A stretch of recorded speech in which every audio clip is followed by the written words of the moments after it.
Hello, I'm Dr. Maurie Markman from City of Hope, and I'm going to discuss briefly a very interesting paper which appeared in in JAMA, and one that is quite relevant for oncologists, certainly relevant for OBGYN doctors, family practitioners, because the data really does really make a very strong point that I believe is needs to be emphasized.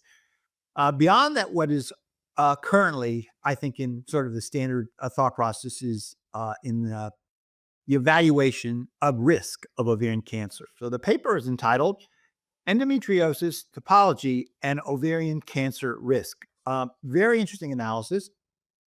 The investigators in this particular study look at population-based cohort data using the very powerful Utah population database. They looked at 78,893 women with endometriosis and matched that 1 to 5, 5 being the normal control population without endometriosis. And what they found is that women with a history of endometriosis had a 4-fold higher risk of the development of ovarian cancer. And even more striking, for those women that would be described as having the more serious cases of endometriosis, had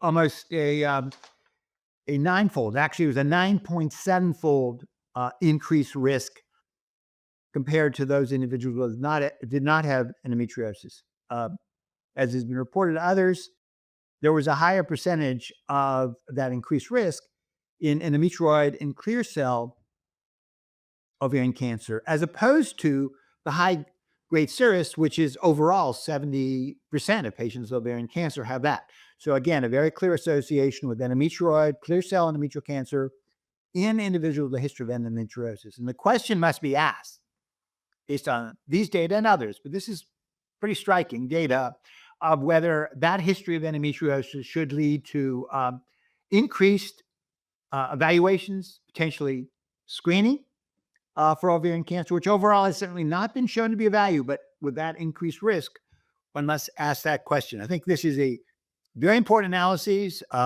Certainly, I think that individuals caring for women who, by the way, endometriosis overall affects anywhere from, approximately 10% of women in reproductive age. Endometriosis is present. It's dealt with, but when you're then asking the question, what about later in life?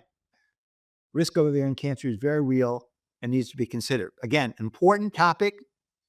It's very important for, again, those individuals have that risk, their doctors who are caring for them in the primary care setting, OBGYN doctors, family practitioners, general internists, to be aware of this information and how that leads to further evaluation.